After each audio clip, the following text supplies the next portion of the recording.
Hello everyone, this is Physical Fitness and I am Miss Angel Melegrito.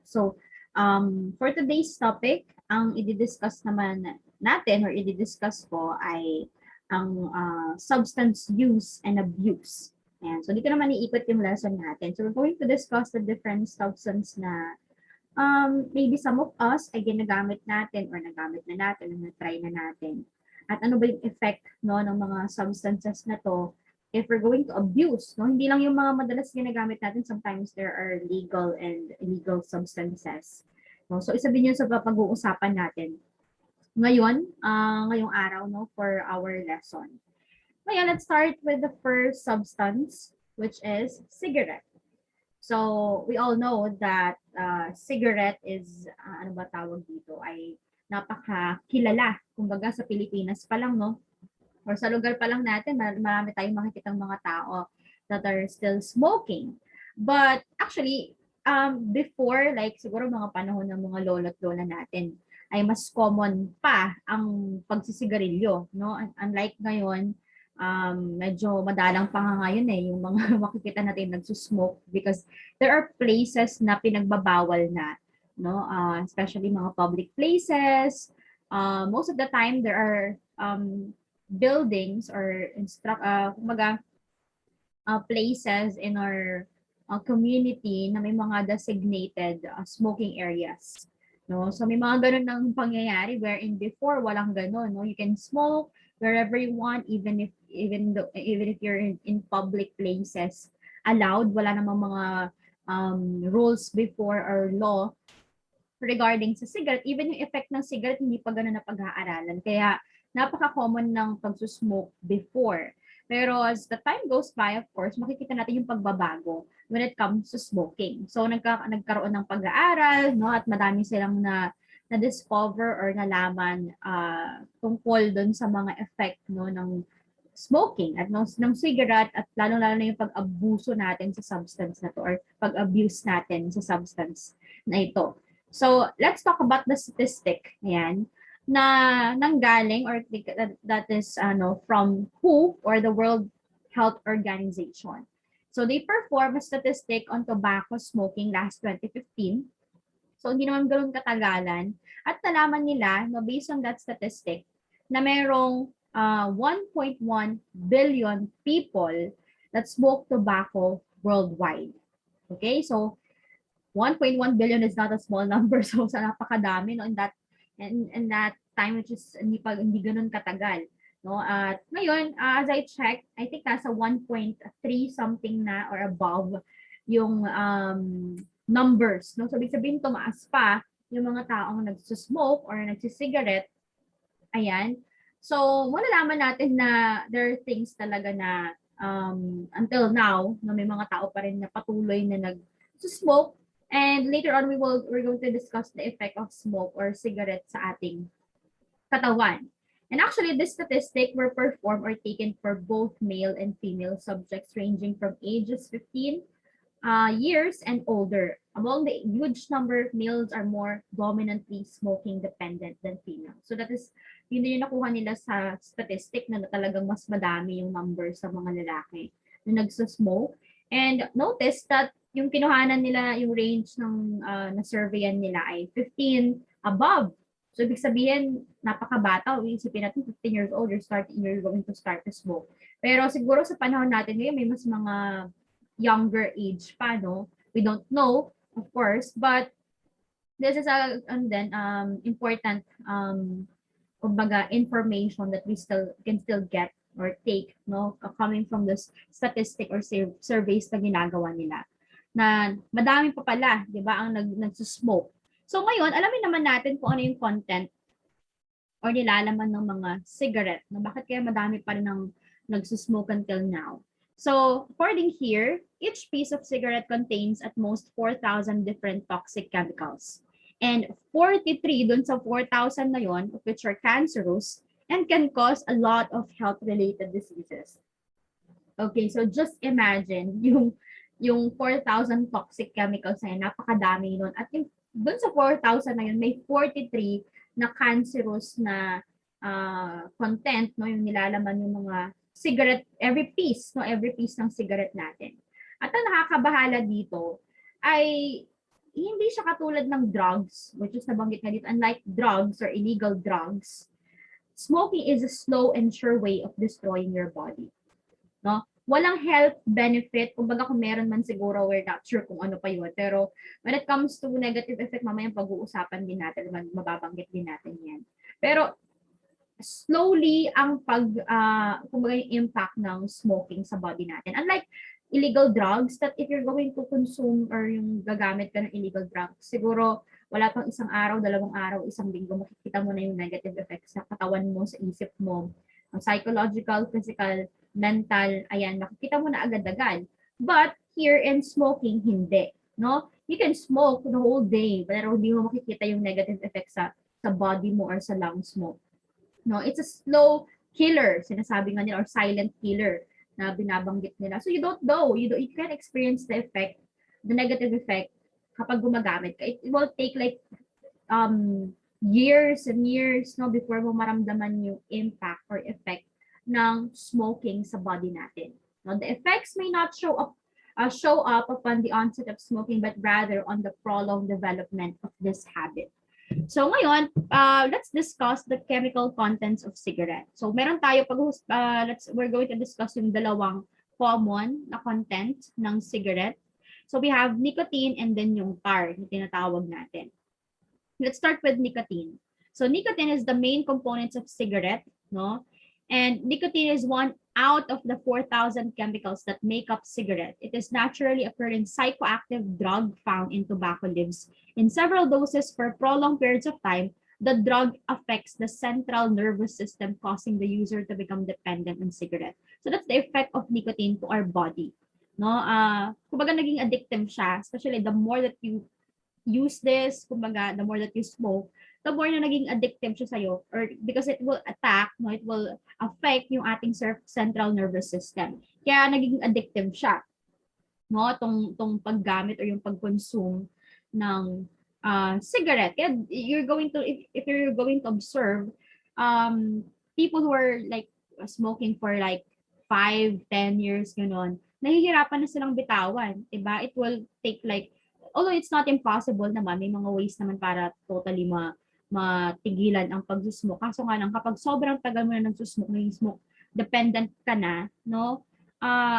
Masyado siyang, hindi naman mahirap, hindi naman siya imposible, pero challenging na siya kasi nagiging dependent na yung taong yun sa cigarette, no? And because of the substances na nakuha nga ng katawan natin. Like here, yung nicotine. And then the next is tar. And tar is, itong tar na to, hindi mo to nakikita agad, no? Lalabas lang siya once sasindihan na natin yung cigarette, no, yung smoke from the tobacco leaves. At yung smoke na yun, syempre yun yung ini-inhale natin. Okay? So, yung ini-inhale na natin na yun, syempre papasok yun sa lungs natin, dadaan yan, iikot yan. At kapag lumabas yan, of course, nilabas natin yung usok. Actually, yung tar and all other, hindi lang tar, even other chemicals or toxics, may iwan dun sa lungs natin. So tar is what builds up within the external and internal walls of the lungs. This is the gunk that stays inside the body and remains there for the duration of a person smoking dependent. So yun yung naiiwan sa lungs natin, which is mali-discuss natin later kung ano yung mangyayari doon sa lungs natin once nag-build up itong tar. But let's use this image for the meantime. And as you can see, kapag nag-smoke ka, you will notice this color, no? Kapag nag-smoke ka, yan actually yung tar, no? Hindi mo yan makikita kapag binili mo yung cigarette. You will see this once na nagsinindihan mo na siya at syempre nag-smoke ka na, no? You will notice this parang brown or orange na color. Pero pag naipon yan, actually, just imagine, isang cigarette pa lang to, So if you've been smoking for like 1 year, kasi araw-araw kang nagsusmoke, 360 plus days, no? Ibig sabihin, hindi na ganyan yung color ng tar sa lungs natin. It would be like a darker color, no? Dahil nabuo na siya, naipon na siya dun sa lungs natin. Ayan. So, ito yung common na content ng cigarette o yung content ng nilalaman ng mga pack ng cigarettes. Yan, na meron tayo ngayon. Now, let's talk about the bad effects of smoking in our body. So, let's start with the respiratory system. I think ito yung system na unang-unang ating may kumbaga makaka-experience ng bad effect, no? So, of course, lalong-lalo na yung lungs natin. Now, when you have been smoking your body, or when you've been exposing your body to cigarettes and other forms of puff materials, your healthy pink lungs become discolored and become covered in tar. This is now known as the smoker's lungs. Ito yung nakikita niyo madalas sa mga video, siguro pa din sa YouTube na or any Facebook, di ba, na mga pinopost nila na yung pink na color ng lungs natin. Sometimes may mga picture pa or video pa, di ba, nagiging dark siya, gray or even black. No, I'm not sure if you already watched some few videos about this, but it's really shocking. No, if you're going, I didn't put the yung talagang real image because of course medyo sensitive din yung mga images na yun. Pero we're going to check that it's really is parang medyo shocking, no, na makikita mo na from pink pwede palang maging dark, as in dark na dark, parang kulang na lang, parang nasunog na. But hindi naman siya nasunog, parang it's like covered with black. Parang alam niyo yung tinta ng squid or ng puset, no? So parang ganun yung nangyari, and hindi mo alam na may ganun pala, na ganun pa na pala yung lungs mo. So yun yung nangyayari kapag na-build yung tar sa lungs natin. So actually nagsa-start yan sa alveoli. No? So what is alveoli? Alveoli are air sacs within the lungs where gas exchange takes place. This is where the smoke that you puff inside your body travels to while leaving traces of tar, nicotine, and other harmful chemicals within the walls of your lungs. So doon siya naiipon. At ito yung nangyayari. No? Let's use this image or illustration. So we have the healthy lungs. It's pink. Yan, light yung color niya. Wala pa. Healthy lungs pa siya, no? Wala pang, hindi ka pa nagsusmoke dyan. So once na nag-start ka na mag-smoke, ito pala yung healthy alveoli natin. Mukha siyang grapes, no? So, pag na-start ka na mag-smoke, of course, may mga magbe-build na dyan ng mga tar or any different toxics in our alveoli or air sacs. Tapos nagpo-color na yan at naapektuhan na, nasisira na, nako-covered na, no, yung ating alveoli hanggang sa ganito na yung color niya. Ayan.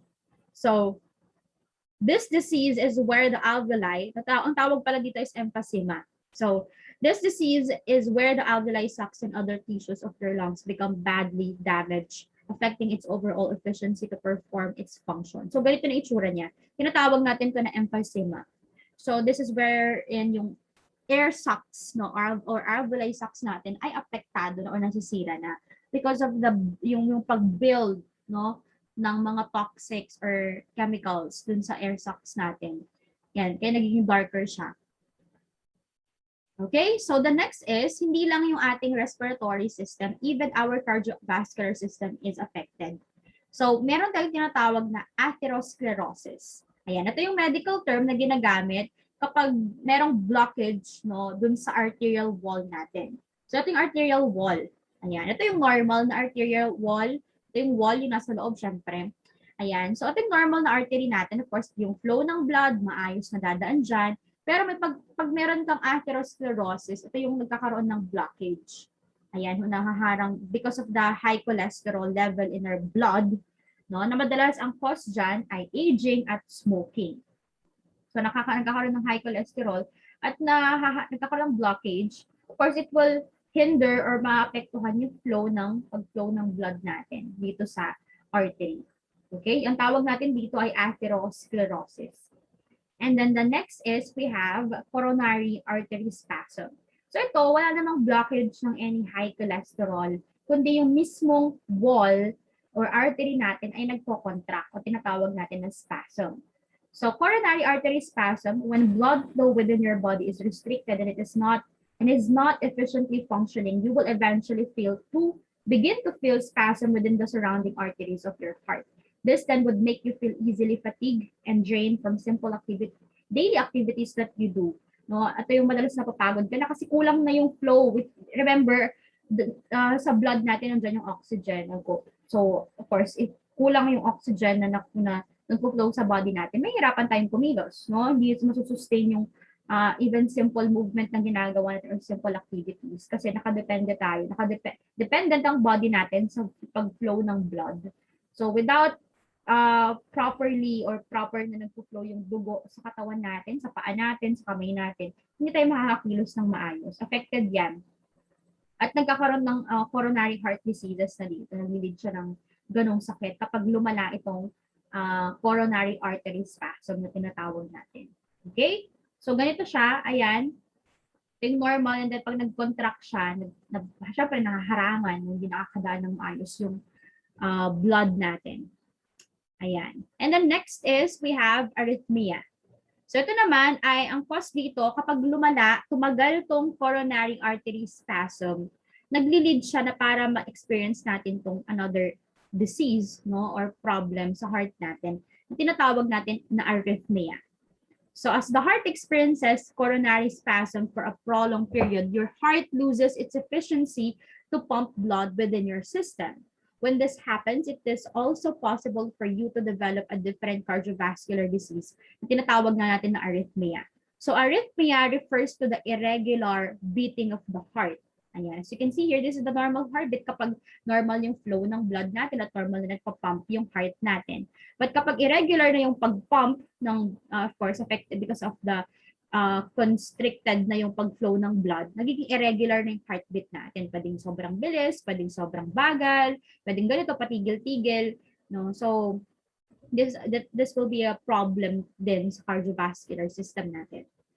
Ayan, arrhythmia yung tawag natin dito.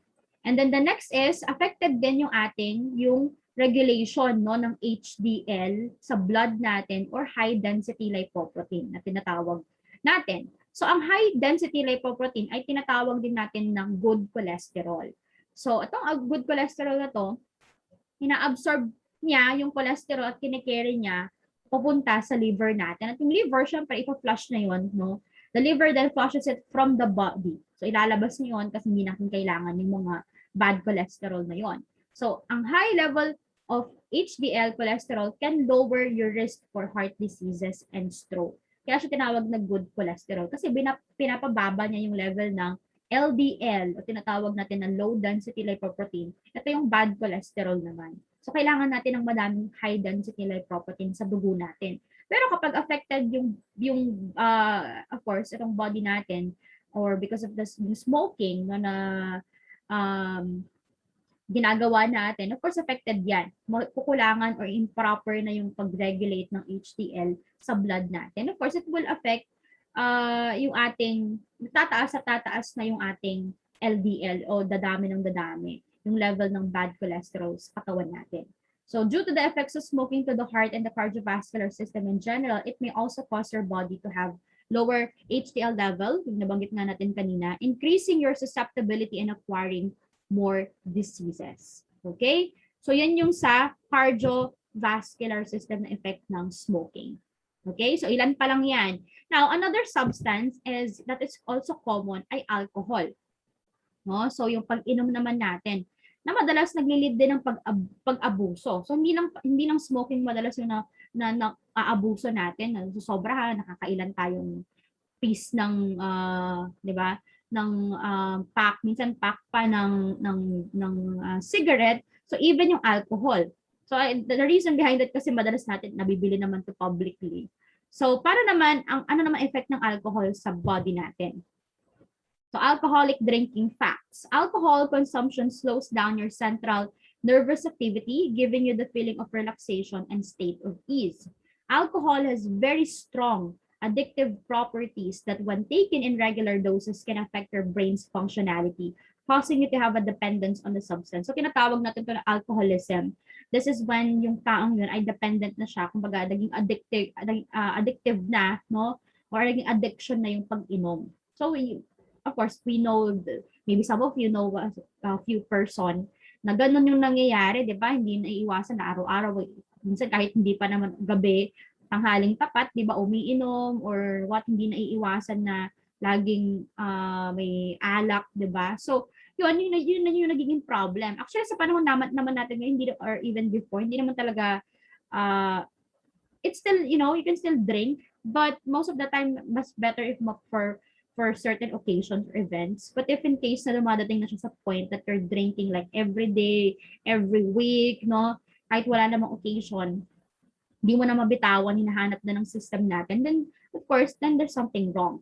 Okay? So isa nga sa nagiging problem ng alcohol, lalong-lalo na sa Pilipinas, ay yung mga road accidents that is caused by heavy intoxication. No, yung nakainom pero nagda-drive. Where individuals lose control of their senses, thus affecting their control on their vehicle. So napakadelikado nito kapag inaabuso natin yung pag-inom natin. Wala tayong control. No? Ayan. So, ano ba yung effect ng alcohol intake? So, pag-usapan natin yung madalas, yung nangyayari during or after we drink. Ayan. So, una, it lowers visual and hearing acuity. No, nahihirapan ka na, diba? It hinders yung paningin natin. Minsan, umiikot na yung paligid natin. You don't see clearly the people that is, di ba, around you, and that is, delikado yun, no? Lalo na if in your public places at mag-isa mo lang at iinom ka. It will affect even yung hearing natin, no? Hindi na clear yung naririnig mo, yung sinasabi ng kausap mo, so, or mali pa yung narinig mo, baka mamaya mali din yung masagot mo, no? So, that is really a problem din, lalo na kung wala ka naman sa safe place na umiinom ka, no? Kasi affected yung ating visual, minsan ka na napupunta, hindi mo na alam, di ba? So, ayan yung isa sa mga effect ng alcohol. And second, it lowers reaction time. Bumabagal tayo mag-react. No? Kapag may gamit tayong mahawakan or sasaluhin or ibibigay sa atin, or even yung pagsasalita natin, nagiging mabagal din yung reaction natin. So yan. And third, it stimulates urination leading to dehydration. Madalas naiihi tayo palagi kapag tayo ay nakainom. No? At kapag yan, syempre kapag nag-start ka ng nag-urinate, no, syempre i-release mo yung mga liquid, no, yung water sa body natin. At doon nagkakaroon ng dehydration. Kasi pag lagi kang umiihi nang hindi napapalitan yung nawalang water, 'di ba, sa body natin, it can lead to dehydration. Kaya nga importante na may dala kang tubig palagi, no, at uminom ka palagi ng madaming tubig kapag ikaw ay iinom. Kasi kapag nilabas mo lahat yon at hindi siya napapalitan, yun nga, pwede kang ma-dehydrate. And fourth, impairment in coordination and motor performance. Naapektuhan yung paglalakad mo, even simple things that you can do normally. No? Paglalakad, paghawak ng mga gamit, pagtayo, simpleng patayo, sometimes you feel like, diba, natutumba ka. So, it can affect motor performances. Kaya ngayon, connected siya sa number 6, no? Yung inaantok ka, no? So, yun, pwede maka-aksidente ka kapag nag-drive ka. And then fifth, alleviates fear and decreases risk-taking capabilities. Nawawalan ka ng takot, no? Parang mas risk-taker ka. You're not afraid kung ano man yung gagawin mo kahit na delikado yun. Wherein normally, hindi mo naman gagawin yun. Pero kapag nakainom ka na, sometimes you feel like you can do everything. No? Minsan naghahamon ka na ng away, tatambling ka na, yung mga So sometimes it's dangerous kapag nagde-dare ka. No? May pag nagsimula na yung mga dare games, tapos papagawan mo ng delikadong bagay yung isang taong nakainom. Gagawin niya yun kahit alam yung delikado, no? Pwede siyang aksidente. Kasi nga, wala nang sense of fear, no? Na-alleviate yung fear, nadidecrease yung tawag doon, risk-taking, kumbaga capabilities ng taong yun. So, dalas gagawin pa rin niya kahit na pwedeng makasakit ng ibang tao or masaktan siya. And then 6I, it induces sleep. So nabanggit nga natin kanina, ito ang madalas reason ng mga road accidents. Na kapag nakainom ka at nag-drive ka ng nakainom, no? So madalas you can fall asleep while driving. Kaya nga 'di ba minsan kapag nakainom isang tao, makikita mo tulog na 'yan. Kasi yun nga, mabilis na inaantok talaga tayo, aantukin ka talaga. Ayan. And then that's the 6. It can cause problem, 'di ba, sa paligid natin sa mga tao. Pwedeng hindi lang aksidente, pwedeng makakuha pa tayo ng buhay, no? Baka tayo pa, no? Or yung mga tao sa paligid natin. And 7 is synergistic action. This is wherein pinaghahalo natin yung alak at ibang substances, other drugs, other, things na kung ano-ano pinaghahalo natin. So that is what we mean by synergistic action. Which is, of course, it can cause a problem sa blood natin, especially if the substance is not, ang tawag doon, hindi siya talaga dapat pinagpa-partner, pinagsasama na i-take, no? It can lead to poisoning, no? Magpagkakalason sa dugo natin. Ayan. And 8 is blood alcohol content. So, nagkakaroon ng alcohol or content or tinatawag natin na BAC sa dugo natin. So, ito hindi natin agad-agad nakikita to kasi nasa system na natin. Pero may mga aparatos, like, I'm not sure if we have here in the Philippines, pero may mga aparatos na ginagamit to check the BAC content sa blood natin. Yun nga, yung alcohol content. Malalaman mo doon sa resultant kung ilang percentage yung alcohol sa dugo ng isang tao. Malalaman mo kung pag sobrang dami ng nainom niya. No? So that's what we call blood alcohol content. I forgot the name of the apparatus, pero yun, may ginagamit silang apparatus para i-check yan. So that's the effect of alcohol. Ano naman yung disease na pwede nating ma-acquire or that are associated with alcohol intake? Meron tayong dalawa. We have liver cirrhosis at cardiomyopathy. So dalawang to, ma-acquire lang natin to or pwede natin ma-experience to kapag sobrang tagal na natin umiinom or if we're abusing na yung alcohol, no? If we're drinking like for events lang naman, hindi naman palagi, hindi naman natin ma-acquire agad-agad tong dalawang sakit na to, okay? So let's start with cirrhosis. So when a person has been drinking for a long period of time, the body starts to replace the liver's healthy tissues with scar tissues. So, kaya ganito yung itsura niya. Okay? Parang may sugat-sugat nga siya, yung, hindi na pantay-pantay yung kulay. Dahil nga, yung healthy tissues, napapalitan siya ng scar tissues. This then leads to the liver to slowly stop functioning properly. So cirrhosis can be fatal, and once a person has a damaged liver, functions of other organ system within the body will no longer become efficient, leading to several other complications. Syempre, just like other system in our body, kapag affected yung isa, para siyang domino effect, maging masisira or maapektuhan din yung ibang system natin. So, lalo na yung blood natin na, of course, dito na ma-process yung liver natin, dito na pa-process yung blood natin, yung mga nutrients na nakukuha natin. So, kapag hindi nag-function yung liver natin, we cannot really absorb yung mga nutrients, diba, na nakukuha natin or even mga from the blood, no, na dumadaan dyan. Ayan, kapag hindi proper na nagpa-function yung liver natin because of yan, too much drinking na or abuse na, yung pag-abuse na ng alak. Ganon din sa cardiomyopathy, no? When a person has been drinking alcohol for a long period of time, ayan, matagal-tagal din na siya umiinom, no? Din na pag-take ng alak, pag-consume ng alak, no? So the muscles of the heart weaken and become thin. This affects the heart's ability to pump blood efficiently, disrupting the functions of other parts of the body. Over time, when the alcohol abuse continues, cardiomyopathy can eventually lead to heart failure and cardiac arrest. So, humihina yung ating puso at numinipis yung muscles sa heart natin, which is, of course, it will affect yung pag-pump ng blood. Hindi na magiging ganun ka-strong or yes, yung pag-pump ng dugo ng blood sa katawan natin kasi dahil humihina na yung puso natin. At yun nga, nabanggit dito kapag patuloy pa rin yung pag-abuse natin ng alcohol, pwede mag-lead na siya sa heart failure or cardiac arrest. Okay? So itong dalawang to ay associated sa pag-inom kapag tayo ay patuloy na umiinom, we are abusing alcohol. Ayan. So, it's important to remember this, no? Ayan. So now, let's talk about, we're done with smoking, cigarette, and then alcohol. Yung dalawang yun, public, no? Kung baga po sila din, they're legal. You can buy those substances, kumbaga sa mga public stores, ganyan. Kaya importante na bantayan talaga natin kasi yun yung madalas na abuso natin ng mga substances, yung mga madali lang mabili. Okay? Now, pag-usapan naman natin yung mga substances na hindi madaling mabili. Okay? Dahil illegal sila at hindi talaga inaalaw yung pagbebenta ng mga substances na to. But, still, no, ay inaabuso pa rin natin or ng ilang tao. So, we have illegal substances. Ayan. But before that, let's compare the difference between legal and illegal drugs. No? Kasi naririnig natin yung word ng drugs. Pero we need to remember na meron tayong legal drugs at meron tayong illegal drugs. So when we say legal drugs, in medicine, a drug is any substance that has the potential to prevent or cure disease to enhance physical or mental welfare. While in pharmacology, it is a chemical agent that alters physiological processes of tissues or organisms.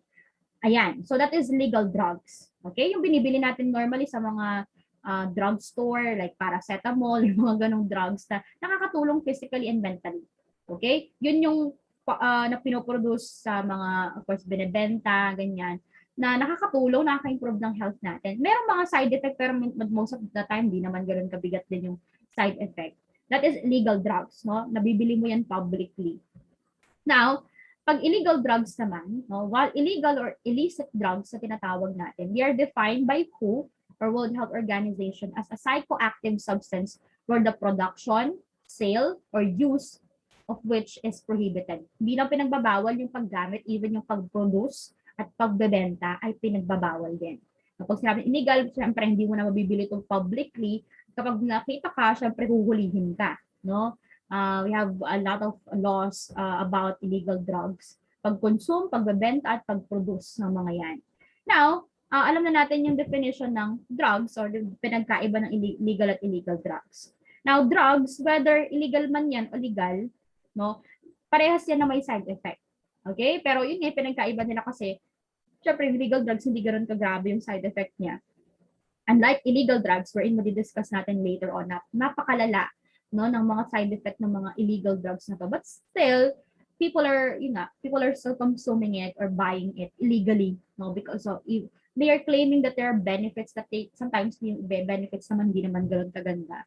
But yun nga, nagiging addictive siya or addicting. That's the reason why people are still consuming these substances. Ayan. So, let's start with the first. Actually, we have two examples of illicit drugs here. Meron tayong marijuana. Una-una yung marijuana, no? Or tinatawag natin in different names din to. Commonly, tinatawag siyang weed, no? Or MJ, yung mga ganun. So, madami siyang pangalan. Pero commonly, kilala natin siya sa pangalang marijuana. Okay? So, the World Health Organization statistic claims that this drug is the most widely cultivated, trafficked, and abused illicit drug. They have estimated that about 147 million or 2.5% of the world population consume marijuana compared to other illicit drugs. So, ganun kadami, no? 147 million yung hanggang ngayon, di ba? Dumadami pa yun, dumadami. So, napakataas na numbers ng patuloy na gumagamit, nagko-cultivate, nagbebenta, nagta-traffic, at nag-a-abuse ng drugs na ito.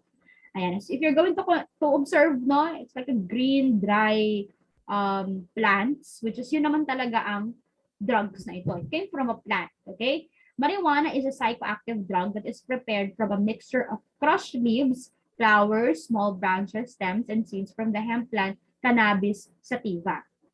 You can see, ayan. So, yun yung itsura nung drugs na ito. But most of the time, nung makikita mo to in different, hindi lang siya ganyan, hindi lang siya dry. Yung administration nito, yan, iba-iba din. So, this drug can either sinesmoke siya, di ba? Parang sigarilyo instead of the tobacco leaves. Pinapalitan nila ng marijuana or weed.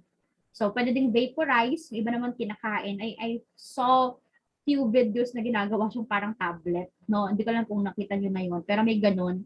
Or taken as liquid extract. In small doses, pag small doses yung tinake natin, the drug can give a sedative effect to the individual using it. I think this is the reason why this is debatable. Regarding sa marijuana, until now, debatable pa rin siya. There are countries na pro, minsan in ibang countries, legal na ang paggamit or pag-produce ng marijuana because they're claiming yung mga health benefits niya. And I think there are few naman na parang totoo naman studies nila pero wala pa talagang pinaka-real, no, na I mean buong mga countries ay nag-a-agree. So ilang countries syempre hindi pa rin na fully ina-accept because of that. Mamaya pa makikita natin yung mga negative effect ng drugs na to. But yun, debatable siya kasi may mga health benefits daw na makukuha, no? Especially nabanggit dito, pag small doses ng marijuana, para siyang sedative. Kumbaga, hindi ko alam kung nakakita na kayo, but few or most of the time yung mga epileptic, yung mga nagsi-seizure, ginagamit nila to para kumalma yung taong nagsi-seizure. Okay? So, may mga ganong instances. So, syempre, hindi mo mapapakalma yung taong nagsi-seizure or may mga ganong instances. So, gumagamit sila ng marijuana to sedate, to tawag nun to calm the person. Okay? So, yun yung isa sa mga health benefits. I'm not sure what are the other health benefits na sinasabi nila. But yun nga, but that is a small dose ha. Now, kapag large dose, ito na yung sinasabi natin, ina-abuse na to ng mga tao. Pag large dose na. Large doses, it causes some physical, psychological changes. Like, mamaya mababanggit natin yung mga effect nun. Negative effect, like hallucination din. Okay, so like what I said, this is debatable. Now let's talk about the effects of marijuana. So the short-term effects, ito yung pinaka-common, no? Yung nagre-red yung mata. So reddened eyes, dryness of the mouth, decreased sensation for heat or cold, having a very strong appetite, increased heart rate, decreased coordination, confusion, loss of proper speech control, loss of short-term memory. Okay, so kumbaga, if you're going to compare, yung ibang mga legal na gamot, yung side effect nila parang antukin ka lang, di ba? Mga ganun lang yung side effect nila. But here, you will see, no? Ayan, confusion. Alam mo, may psychological effect talaga siya. Hindi lang siya in your body, hindi lang siya physically, just what you feel, but even yung mind natin, mentally, psychologically affected din siya. Ayan, so may instances din na malulus mo yung short-term memory mo, even yung pagsasalita natin, apektuhan din siya. This is just the short-term effect ha, short-term effect of marijuana. And then the long-term effect naman is number one, a motivational syndrome. This is when wherein yung person na nagtitake na ng drugs na for a long period of time, like abusing na-abuse na yung drugs na to, nawawalan na siya ng gana. Okay? Hindi lang yung parang nawalan ka lang ng mood, kundi talagang it can lead to depression o yung motivation na tinatawag na motivational syndrome. Nawawalan na siya ng gana sa lahat ng bagay, sa pagtatrabaho, sa pamilya, lahat na, no? Yun yung effect ng, isa sa mga long-term effect ng drugs na to. The person will feel like, demotivated na siya or discouraged na siya sa lahat ng aspeto ng buhay niya. So, maybe it can lead to, i-isolate na niya yung sarili niya and all other, di ba, things na ginagawa ng tao na na-discouraged or depressed.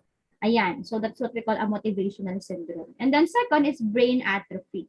So, ito naman yung pagliit ng size ng brain ng isang tao. So, just imagine, marijuana can affect pala yung size ng brain natin. So, liliit siya. Yung size ng brain natin mas lumiliit. That's what we call brain atrophy.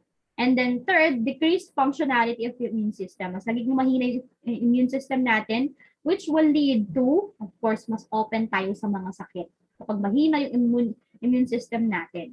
Okay? Yan. Mas vulnerable tayo kumbaga sa iba't ibang mga sakit. And then the next is sterility and impotence. It can affect yung ability natin na mag-produce or yung magkapag-bear ng child, no? Magkaroon ng anak. Okay? It can lead to sterility. Tawag natin ng sterility or infertility in other terms or impotence. Ayan. And last is lung cancer. Yan. So, ito yung mga long-term effects naman ng marijuana. So, just imagine, I think that this is really the reason why it's still debatable. That there are countries who are pro and there are countries who are against. No? So, marami pa rin kasi siyang mga side effect na hindi din, syempre, maganda. No? Kaya, kailangan bantayan din. No? So, that's marijuana. And then another common drug is cocaine. Ayan. So, cocaine, also known as coke or C, snowblow, flake, Peruvian lady, and white girl. So, parang sa marijuana din, iba-iba din yung pangalan. Ayan. So, the drug is usually sniffed and snorted, but it can also be smoked and ejected. Yung madalas yung natin nakikita sa video na nasa table, tas sneezing hot, yung powder na yan, no? So, ito yung tinatawag natin na marijuana.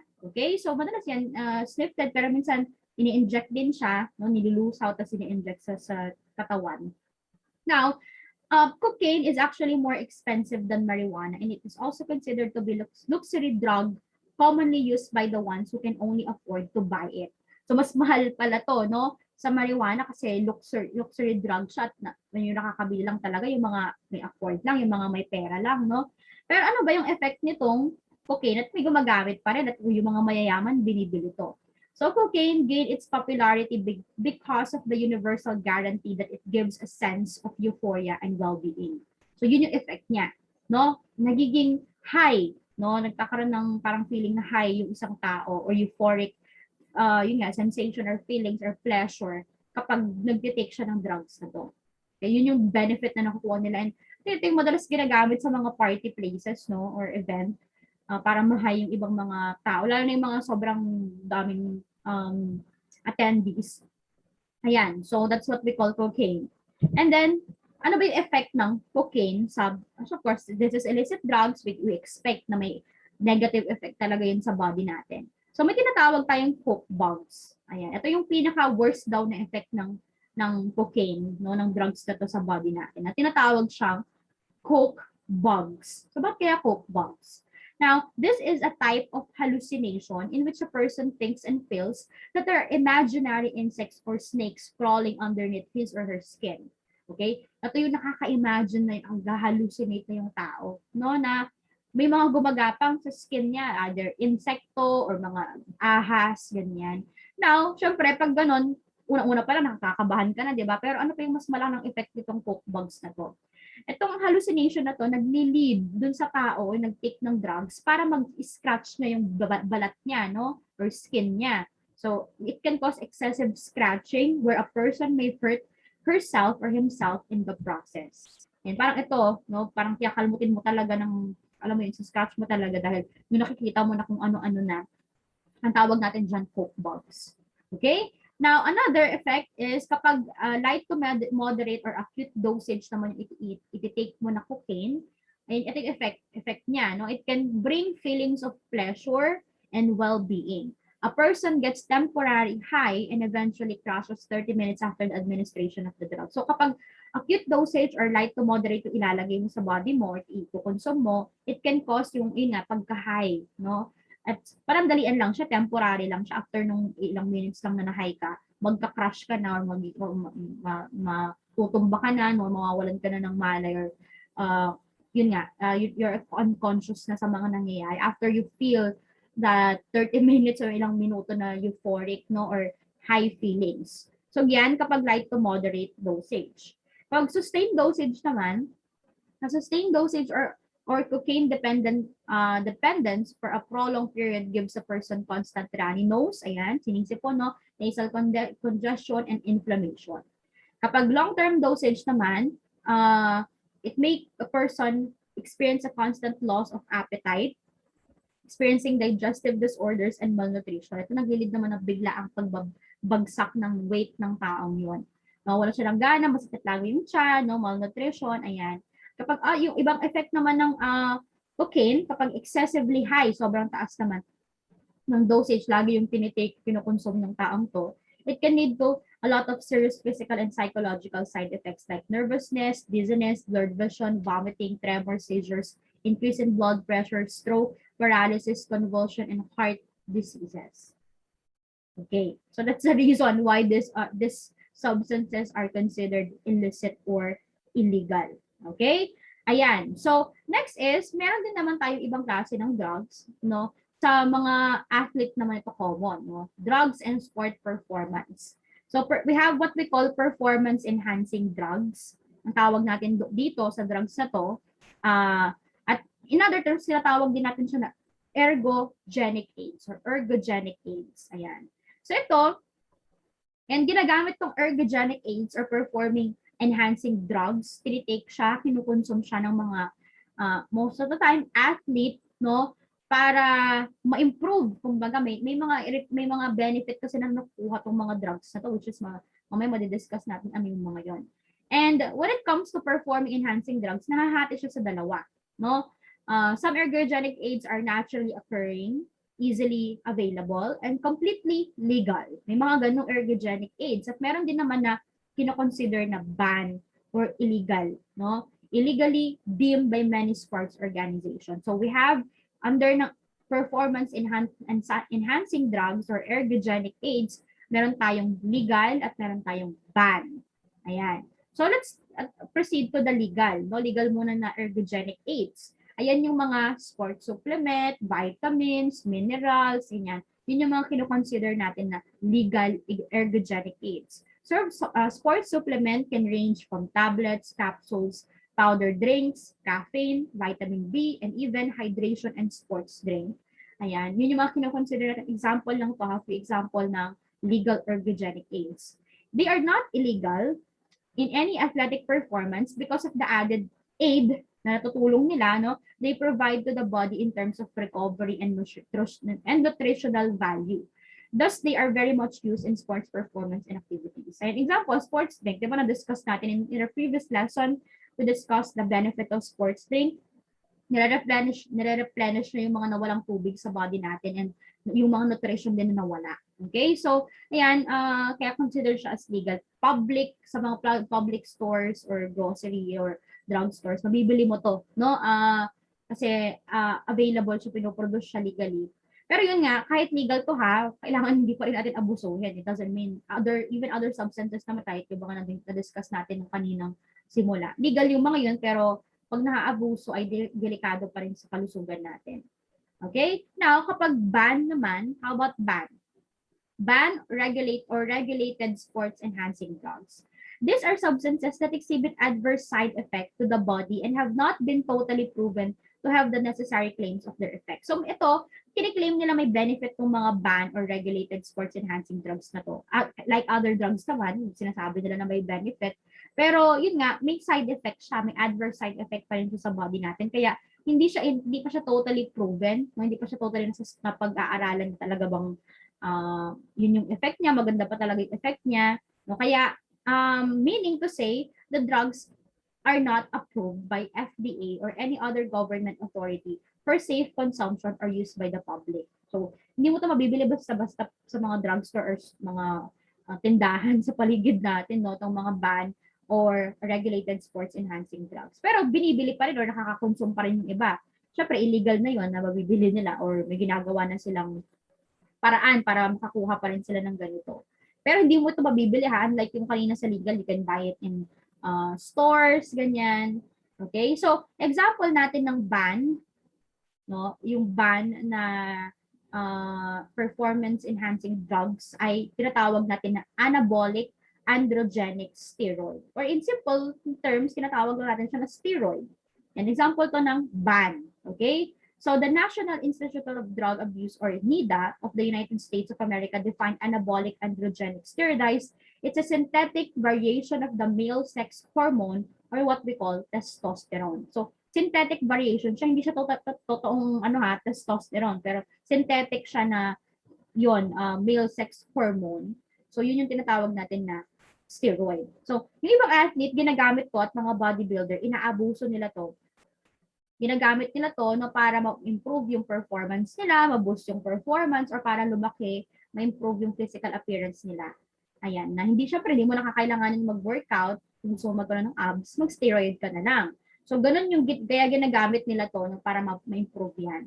And this is the reason bakit sa mga sports events, especially yung mga malalaking sports event, laging may mga medical tests no, na pinapagawa or ginagawa nila sa mga athlete para malaman nila kung yung athlete na yun ay gumamit siya ng mga ban na drugs before siya sumali. Okay? So, of course, may mga karampatang ang tawag dito, result or consequences dun sa athlete. Most of the time, yung mga athlete hindi na nakakabalik sa paglalaro kapag gano'n, nahuli sila or nalaman na gumamit sila ng mga banned drugs. Okay? Like what we call steroid. But we need to remember that steroid is not totally illegal.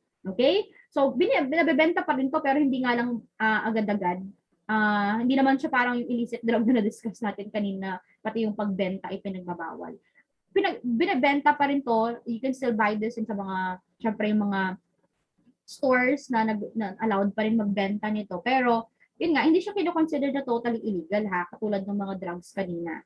No? So, they're not totally illegal in themselves because healthcare providers pinaprescribe pa rin tong drug na to treat several ailments like hormonal issues, muscle loss, cancer, and AIDS, and delayed puberty.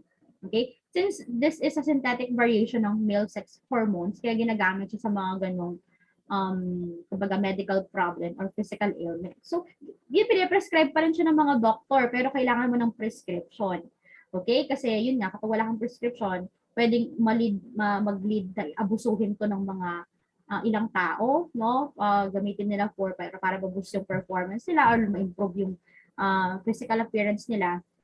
At delikado yun kapag hindi mo siya gagamitin ng may guidance ng doctors.